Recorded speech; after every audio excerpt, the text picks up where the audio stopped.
Y un ejemplo de ello es la desintegración de las moléculas o de los nutrientes.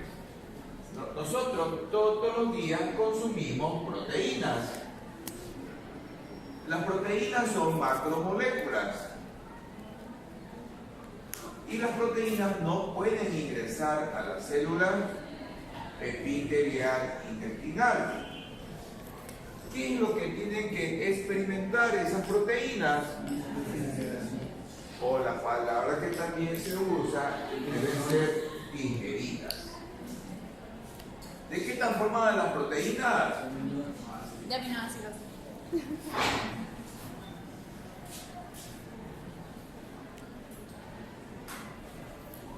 Y entonces, si nosotros desintegramos a las proteínas o las digerimos a las proteínas, quedan libres los aminoácidos que son los que van a ingresar a la célula epitelial. ¿Ok? Otras moléculas, por ejemplo, el almidón, el glucógeno, son macromoléculas. Y esas macromoléculas no pueden ingresar a la célula epitelial intestinal. ¿Qué tenemos que hacer con esas macromoléculas? Desintegrarlas o digerirlas. ¿Quiénes las desintegran? ¿Quiénes las digieren? Son las enzimas. Y hace poquito estuvimos estudiando a la amilasa.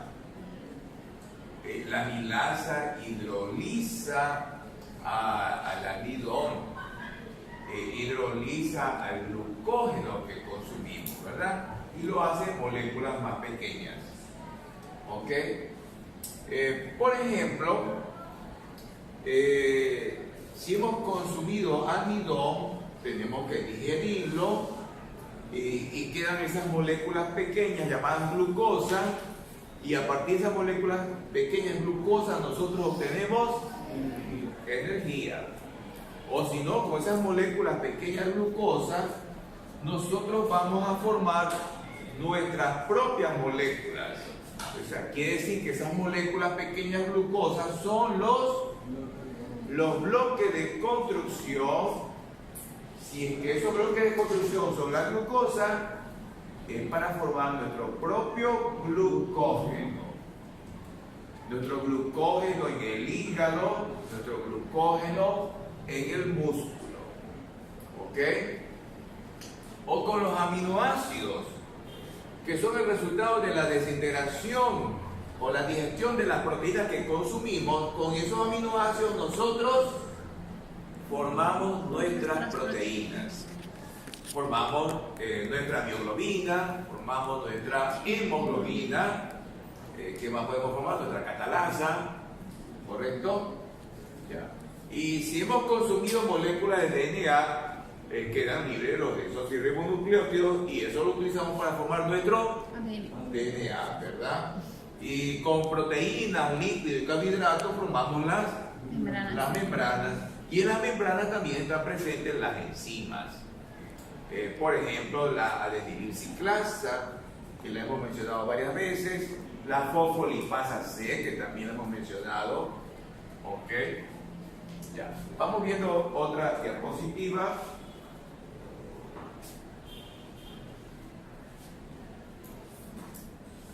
En general, todas las enzimas son proteínas, pero ahí hay una excepción.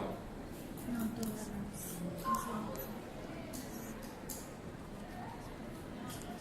Que hay moléculas de RNA que desarrollan la actividad catalítica. Y esas moléculas de RNA que tienen que ver con la catálisis se llaman ribosinas. Pues otro aspecto de por qué es importante estudiar las enzimas es porque cuando nosotros hacemos el diagnóstico de una patología, el laboratorio nos puede consolidar esa precisión diagnóstica que tenemos. ¿Ok? Por ejemplo, si sospechamos de una pancreatitis, sabemos que debemos solicitarle al laboratorio la medición en ese paciente de la amilasa, de la lipasa. Y si en verdad es una pancreatitis, los niveles deben estar elevados. Si sospechamos de una hepatitis, tenemos que solicitar al laboratorio clínico que nos cuantifique la actividad de las transaminasas. Y si efectivamente el paciente tiene una hepatitis, los niveles de transaminasa están elevados. Y entonces las enzimas tienen que ver, en ciertos casos, están relacionadas con el diagnóstico y también con el pronóstico de la enfermedad. La misma hepatitis, yo tengo que seguir la evolución de la hepatitis y en cosa de un mes o 2 meses debe estar resuelto el problema. Pero también hay casos de hepatitis crónicas que persisten a lo largo de la vida, y entonces tengo que hacer un seguimiento al paciente, tengo que medir las transaminasas, ¿verdad? ¿Ok? A ver, la industria las usa, ¿verdad? Para con ello elaborar el cuajo, que se llama, ¿no?, en el campo, que son sustancias químicas, ¿verdad? La producción de queso,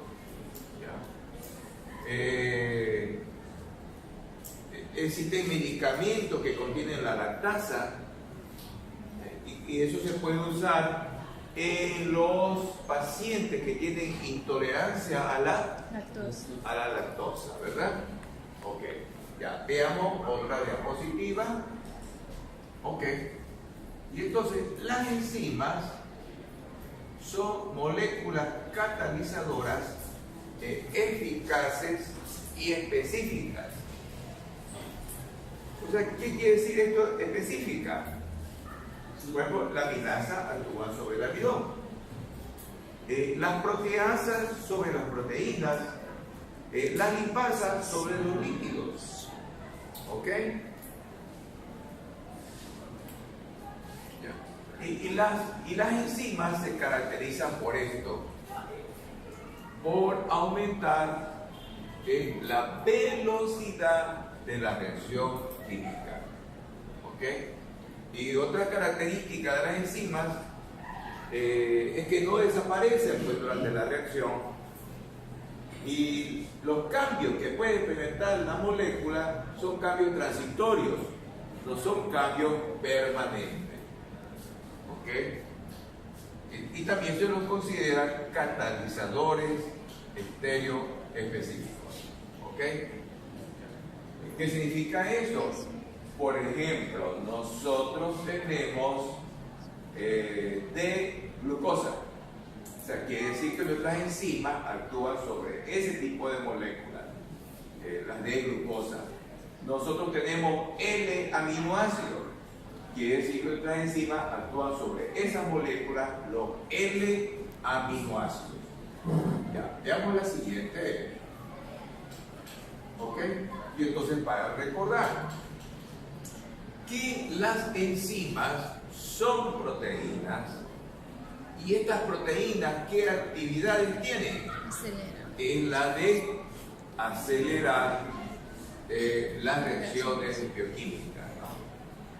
Por eso es que se asevera que si no existieran las enzimas, tampoco habría vida. Se asevera que sin las enzimas no sería posible la vida. ¿Ok? ¿Qué es lo que hacen las enzimas? Las enzimas influyen sobre la energía de activación, disminuyen la energía de activación, y por eso es que aceleran la velocidad de la reacción bioquímica. Ya, veamos la siguiente.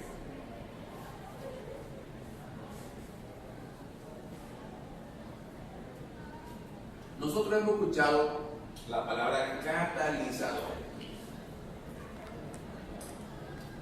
Y el catalizador es la enzima, sino que es un catalizador orgánico. Pero también hay catalizadores inorgánicos, que fue lo que usamos en la última clase práctica para medir la urea. Para medir la urea, primero usamos un catalizador orgánico que es la ureasa, pero en la segunda reacción usamos el nitrocruciato para acelerar la formación del compuesto coloreado, que es el que se midió en el espectrofotómetro, ¿no? Que más o menos todavía funciona. ¿Ok? Ya, vamos a la siguiente. Sí, ese espectrofotómetro es del siglo pasado. Todavía es una de las pocas cosas que nos queda, ¿no? ¿Ok? Ok, entonces nuestras reacciones pueden ser sin la participación de la enzima. Y fíjense, tiene todo este recorrido. ¿Qué significa esta campana? La energía de activación. Y ahí es donde influye o marca la diferencia de enzima. Miren, la misma reacción, pero con la presencia de una. Sí. ¿Qué es lo que marca la diferencia? Es la energía de activación. Se requiere menos energía de activación con las enzimas, y eso es lo que permite que avance la reacción, que se acelere la reacción, ¿verdad? Por eso es que son importantes las enzimas. Y un ejemplo que hace poquito estuvimos analizando era el porqué de la anhidrasa carbónica. Es porque nosotros formamos muchas moléculas de dióxido de carbono. Y esas moléculas de carbono, de dióxido de carbono, tienen que ser eliminadas. Y ahí participa la anhidrasa carbónica porque la convierte en ácido carbónico, y el ácido carbónico se disocia en bicarbonato y plutonio, ¿verdad? Y ahí comienza la eliminación. Veamos la siguiente.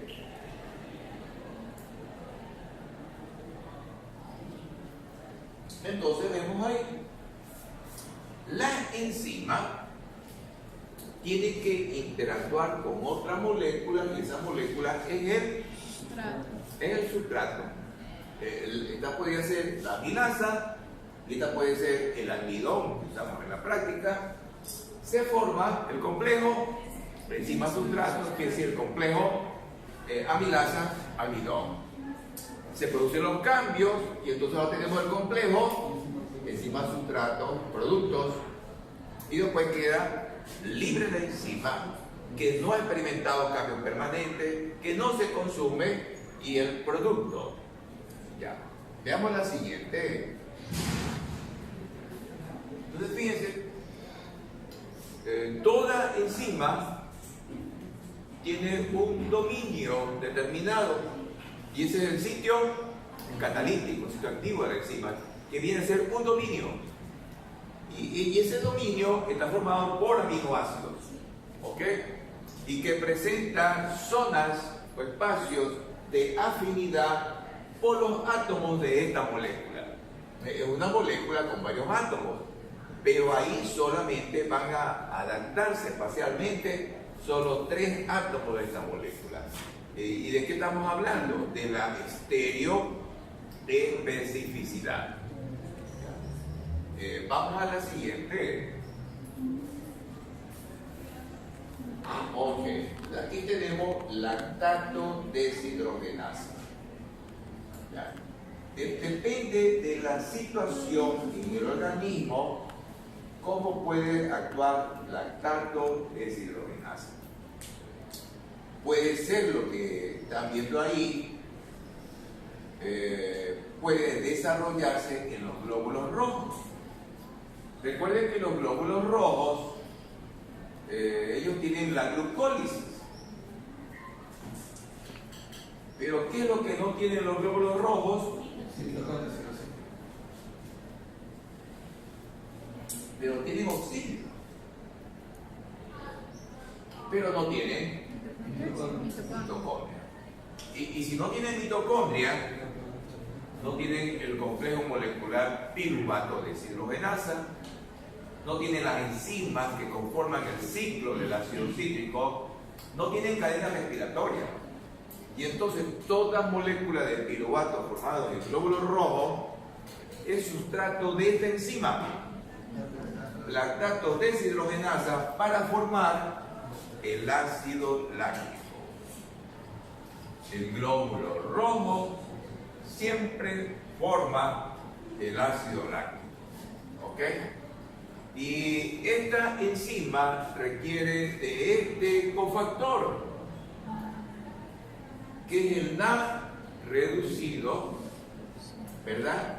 Los hidrógenos que tiene el NAD por acción de la lactato deshidrogenasa son retirados y los recibe la molécula del ácido pirúvico para convertirlo en lactato o ácido láctico. Y el NAD que estaba reducido ahora queda oxidado. Vamos a la siguiente. Ok. Y entonces al principio los químicos no tenían problemas con asignarle nombre a las enzimas, ¿verdad? Por ahí apareció una enzima en el estómago, le pusieron pexina.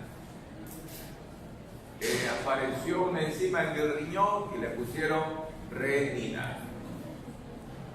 Apareció una enzima en el intestino delgado proveniente del páncreas, trixina. Pero el problema fue que cada vez aparecían muchas enzimas. Y entonces se le ocurrió primero usar el sufijo asa. Y entonces, si era una enzima que participaba de la oxidorreducción, le pusieron deshidrogenasa. Las enzimas que actuaban sobre las proteínas le pusieron proteasa. Las enzimas que catalizan rearreglos intramoleculares, que en la mañana vimos un ejemplo, me parece, bifosfoglicerato mutasa, ¿verdad? Esa es una isomerasa. ¿Ok? Y bueno, el asunto es que esto no fue suficiente y entonces hubo que seguir haciendo más cambios. Y entonces a alguien se le ocurrió, bueno, pongámosle el nombre de la molécula sobre la cual actúa la enzima, y se usó xantina. Xantina oxidasa quiere decir que esta enzima actúa sobre esta molécula, la xantina, ¿verdad? Y otro se le ocurrió, bueno, pongámosle en dónde se produce esa enzima, y así es que apareció este nombre de ribonucleasa pancreática. Como había tantas lipasas, bueno, la lipasa del tejido adiposo, pongámosle este nombre, que es una lipasa que está bajo la influencia de las hormonas, lipasa sensible a hormonas, ¿verdad? Y entonces una serie de cosas. Okay. Ya, vamos a otra diapositiva. Bueno, y cada uno emitía su opinión. Y entonces dice, no, mejor hagamos un congreso, nos ponemos toditos de acuerdo. Entonces el congreso dice, bueno, vamos a estar de acuerdo de que hay 6 grupos de enzimas. Que el primer grupo se denomina oxidorreductasa, el segundo grupo transferasa, el tercer grupo, el cuarto, el quinto y el sexto. ¿Ya? Y este orden tiene que ver con la numeración que le puso Brigitte, ¿verdad? Porque yo le voy a preguntar cómo se llama la enzima 1112. Y ustedes le ponen el nombrecito, ¿verdad? O la 21117, ¿verdad? Por ejemplo. Okay. Ya. Muy bien. Clasificación de las enzimas. Ok. El primer grupo es el de las oxidorreductasas. ¿En qué tipo de reacción intervienen estas enzimas? Las reacciones de oxidación, reducción. O sea, quiere decir que estas enzimas oxidan a unas moléculas y reducen a otras. Transferasas. Esta se parece a Servientrega, ¿no? ¿Qué es lo que hace Servientrega, chicos? Tiene que ver con la transferencia de grupos químicos. Facilito, hidrolasas son las que tienen que ver con la hidrólisis. Las liasas, eliminación de grupos. Isomerasas, ya, aquí sí que no nos ayuda mucho, ¿verdad? Pero esto quiere decir rearreglo intramolecular. ¿Ok? Ligasas, formación de moléculas, pero que está relacionada con la hidrólisis del ATP. ¿Ya? Y por acá tenemos que el primer grupo comprende a las oxidasas y a las peroxidasas. Entonces a ese grupo pertenece, por ejemplo, la glutatión peroxidasa. Aquí está. En cambio, mire ya, grupo 2. ¿Qué tenemos ahí, grupo 2? Transaminasas, que explicó Brigitte. Sinasas, transacetilasas, metiltransferasas. Me parece que te la mencionamos cuando estaba convirtiéndose norepinefrina en epinefrina. Hay toda una metiltransferasas, aciltransferasas. Esta sí la mencionamos. Glucosilotransferasa, ¿verdad? O galactosilotransferasa, que tiene que ver con el proceso de maduración de la proteína colágeno. Ok, grupo 3, ¿dónde está? Las hidrolasas. ¿Qué tenemos en las hidrolasas? Esterasas. Por ejemplo, la lipasa hidroliza los enlaces ésteres. Fosfatasa, glucosidasa, la milasa es una glucosidasa. Proteasa, pexina, tricina, quimotricina, son proteasas. Y veamos el 4 de las liasas que están ahí. Las de descarboxilasas, dioliasas, cetoacidoliasas. Y en el 5 tenemos las racemasas, epimerasas. Y el 6, sintetasas. Veamos la siguiente. Este sería para evaluar cómo anda el inglés de ustedes. A ver, Brigitte. A ver, grupo 1. Óxido reductasa, transferencia de electrones. Ya. Grupo 2, transferasas, transfieren grupos de reacciones. No, transfieren en aquellas reacciones para transferir grupos químicos. ¿Ah? Ya, vamos viendo otra. Ya que les puedo tomar eso de otro trabajo, ¿no? Como en el inglés de ustedes. Ya, veamos las oxidorreductasas. ¿Ok? Entonces, estas enzimas, esta molécula tiene hidrógenos, ¿verdad? Y esta otra molécula no los tiene. ¿Qué es lo que hace la enzima? Le retira los hidrógenos y los incorpora a la otra molécula. Entonces, A, que estaba reducida, al final de la reacción queda oxidada. Y B, que estaba oxidado, al final de la reacción queda reducido. Ya, veamos otra. Ok. Ya, vamos viendo que está en más. Aquí está como le decía yo, ¿no? Entonces yo les pregunto, denme el nombre de esta molécula. Es la glucosa oxidasa. Y entonces, el primer número, ¿por qué, chicos? Regresen. Porque pertenece aquí. ¿Ok? Ya. Veamos la siguiente. Otra. Ya. Entonces, esta ya la habíamos analizado nosotros. Ya.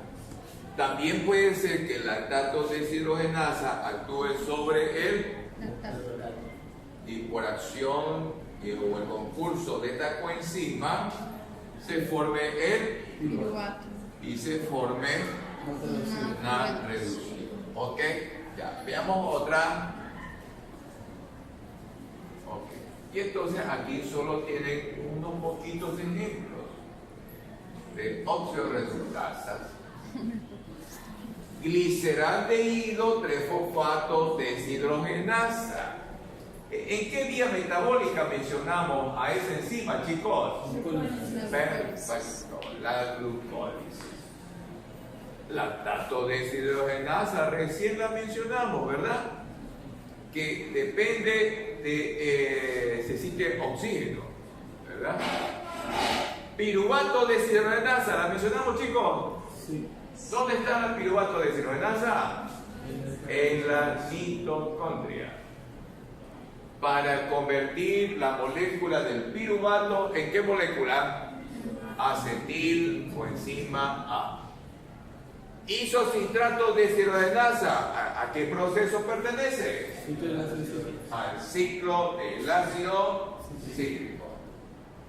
Después tenemos el alfa-cetoglutarato deshidrogenasa, También. igual proceso, succinato deshidrogenasa, También. y la última malato deshidrogenasa. También. Dice la no te duermas. Ok, ya. Veamos la siguiente. Y aquí tenemos esta enzima glucolítica. Ok. Entonces vemos que se ha formado gliceraldehído 3-fosfato en la glucólisis. Interviene esta deshidrogenasa y necesita de esta coenzima. Dinucleótido de nicotinamida y adenina. ¿Qué es lo que hace esta enzima? Deshidrogenar el gliceraldehído 3-fosfato y estos hidrógenos, ¿quién lo recibe?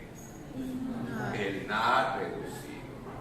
Y este fosfato que anda por ahí paseando, ¿verdad? La deshidrogenasa se lo pone ¿a quién? Al carbono 1 del gliceraldehído, y va tengo la molécula 1.3 bifosfoglicerato. ¿Por qué esta molécula es importante, chicos? Porque el glóbulo rojo, a partir de esta molécula, ¿qué forma? El BPG. ¿Y el BPG por qué es importante? Para que la hemoglobina tenga menos afinidad con el oxígeno y lo libere. Veamos la siguiente. Esto es ciclo del ácido cítrico. Esta es la molécula de isocitrato. Miren los grupos que tiene. ¿Cuántos grupos tiene? 3 grupos. Y entonces, y miren cómo se llama la enzima. Isocitrato. Tiene el nombre del sustrato sobre el que va a actuar. Isocitrato deshidrogenasa. ¿Qué es lo que hace? El isocitrato tiene hidrógenos, se los retira, ¿quién los recibe? Una. Esta es una reacción de oxidación-reducción. Y se forma una molécula de manera transitoria llamada. Y aquí ocurre ¿qué cosa? Descarboxilación. El primer dióxido de carbono, y finalmente se forma el alfa-cetoglutarato. ¿Ok, chicos? ¿Cómo se llaman estos grupos, chicos? Carboxil. ¿Cuántos hay? 3. Aquí. 3. Ya desapareció uno, ¿verdad? Ok.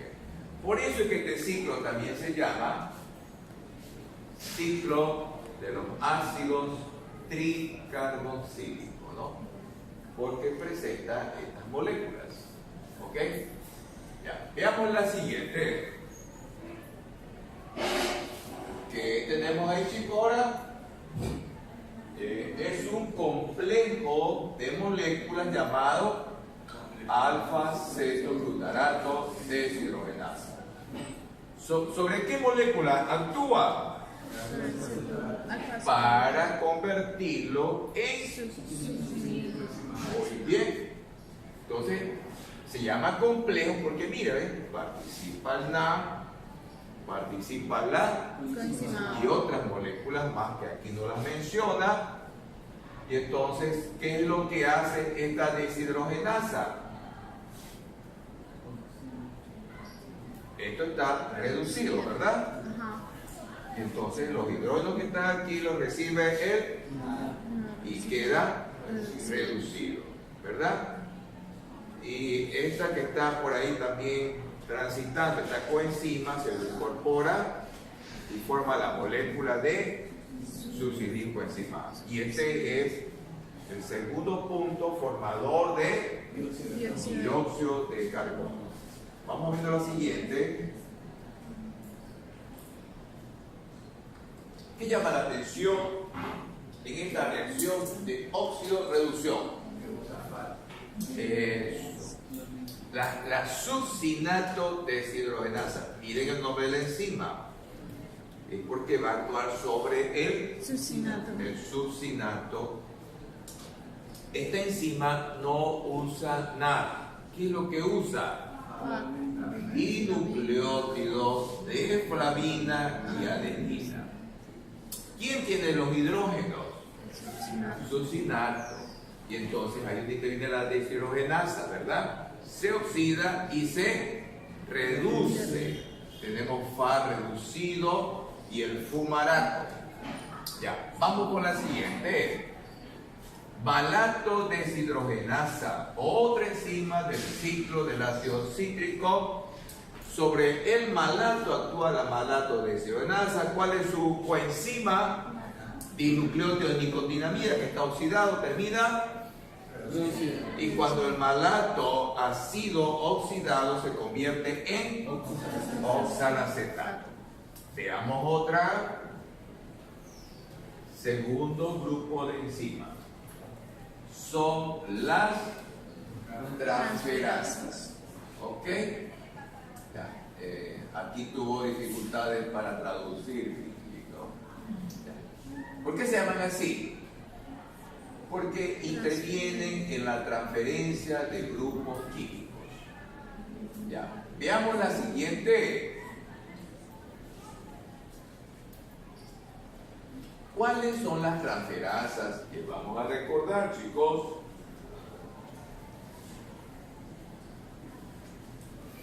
Vamos a recordar glucosinasa y hexosinasa, que son las enzimas que hemos mencionado nosotros, ¿verdad? Esas dos enzimas son las responsables de la primera reacción glucolítica. ¿Ya? Esta está en el músculo y también está en las neuronas. Y esta de acá está en el hígado y el páncreas. Son diferentes moléculas, pero catalizan la misma reacción. ¿Ok? Otra enzima que también hemos mencionado es la fosfofructosinasa, que es una enzima que participa de la glucólisis. Fosfogliceratosinasa, ¿en qué vía metabólica participa? La glucólisis. Piruvatosinasa, de la glucólisis. Succinatotiosinasa, ¿dónde participa, chicos? En el ciclo del ácido cítrico. Y ya nos explicó de las transaminasas Brigitte, ¿verdad? ¿Ok? Ya, vamos viendo la siguiente. Ahí está. Si se van rapidito para que vayan marcando. Ya. Esta es la primera reacción glucolítica, ¿verdad? Esta solamente se encuentra en el hígado y en el páncreas. Y esta de acá en el resto del organismo, ¿verdad? ¿Qué es lo que hacen las enzimas? Actuar sobre el ATP. ¿Qué le retiran al ATP? Un fosfato. Y se lo transfieren aquí en el fosfato. a la glucosa. A la glucosa. ¿Verdad? Al carbono número 6. 6. Y se forma glucosa, 6-fosfato. 6-fosfato. Esta reacción es importante porque una vez que la glucosa ingrese a las células y si está fosforilada, la glucosa queda atrapada. O sea, ya no puede regresar al líquido celular. ¿Cómo puede regresar? Solo si se encuentra Glucosa. libre, o glucosa libre, ¿verdad? ¿Ok? Ya. Veamos la siguiente. De ahí venimos a la de acá, ¿no? ¿Sí? Otra transferasa. Esta actúa sobre la fructosa 6-fosfato. Pero, ¿qué es lo que le retira al ATP? Fosfato. Y se lo entrega ¿a qué carbono? 1. Entonces, se transforma este carbohidrato en fructosa 1,6-bifosfato. ¿Ok, chicos? Ya. Veamos la siguiente. ¿Ok? Otra enzima de la glucólisis es el fosfoglicerato sinasa. Ya. ¿Qué es lo que hace esta enzima? Actúa sobre el 1,3 fosfoglicerato y le retira un fosfato. ¿Cuál fosfato le retira? El 1. El que está en el carbono. ¿Y a quién se lo entrega? El ATP. Para transformarlo en... ATP. Este es el primer sitio en la glucólisis que genera, que forma ATP. Y esto es importante para el glóbulo rojo, porque la única fuente de ATP que tiene el glóbulo rojo es la glucólisis. Veamos la siguiente. Otra transferasa, que es la... ¿Sobre quién va a actuar? Que tiene este fosfato y esta enzima lo transfiere ¿a dónde? El ATP. Para transformar En ATP. fosfonol piruvato, ¿en qué se convierte? Piruvato. En piruvato. Y ese es el segundo sitio generador de ATP. La glucólisis solo tiene 2 sitios para formar ATP. Donde interviene el piruvato sinasa, que es el segundo, y el primero donde interviene el fosfoglicerato sinasa. Ya. Veamos otra. ¿Cuál es esta? Succinato tiosinasa. ¿En qué proceso interviene, chicos? Ciclo del ácido cítrico. ¿Cuál es el sustrato de la tiosinasa? Succinil coenzima A. En cambio, esta utiliza la energía que tiene esta molécula y un fosfato del medio y se lo incorpora al ATP.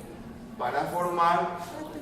Este es el único sitio en el ciclo de Krebs donde se forma ATP.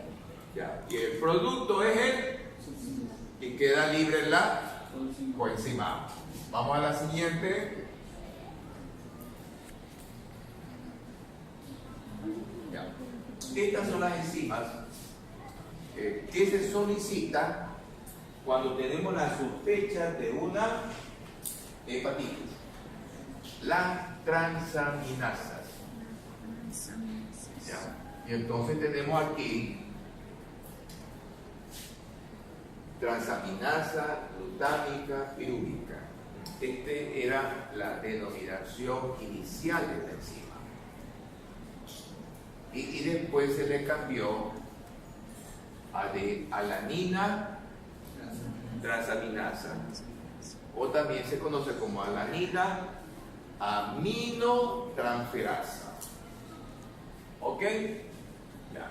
Y entonces vamos analizando. Podemos analizar de izquierda a derecha, pero también podemos analizar de la derecha. Ya, miren las flechas, ¿ok? Ya, entonces, veamos, de izquierda a derecha. ¿Qué es lo que hace la enzima? Y ahí está marcadito. Amino, el grupo amino. La enzima retira este grupo amino que lo tiene la alanina y se lo entrega a esta molécula que es el alfa-cetoglutarato. Ahí está el grupo amino. Y entonces, a partir del alfa-cetoglutarato, el cuerpo forma el aminoácido ácido glutámico. Por eso es que el ácido glutámico es un aminoácido no esencial, porque podemos sintetizarlo. ¿Ya? ¿Y qué es lo que me queda de la alanina? Una molécula que se llama piruvato.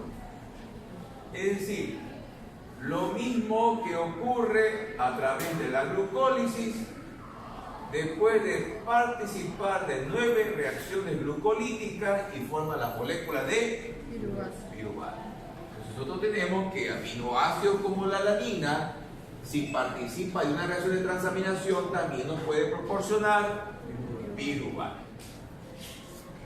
También puedo analizar de la derecha a la izquierda, ¿no? ¿De qué depende de esto? De los requerimientos, de las necesidades del cuerpo. Veamos. Entonces ahora, los sustratos son el ácido glutámico y el ácido pirúvico, ¿verdad? Sustrato de GPT o de ALT. Se trata de la misma enzima. Entonces, ¿qué es lo que hace esta transaminasa? Este grupo amino que lo tiene el ácido glutámico se lo cede al el piruvato, recibe su grupo amino y se transforma ¿en qué molécula? Alanina.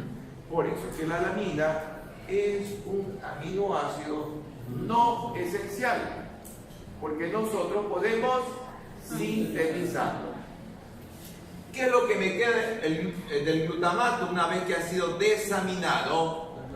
Una molécula que se llama alfa-cetoglutarato, que también vimos que se forma ¿en qué vía metabólica? En el ciclo del ácido cítrico. Quiere decir que yo también puedo formar alfa-cetoglutarato en una reacción de transaminación. Y para que estas enzimas funcionen, las transaminasas, se necesita de esta vitamina.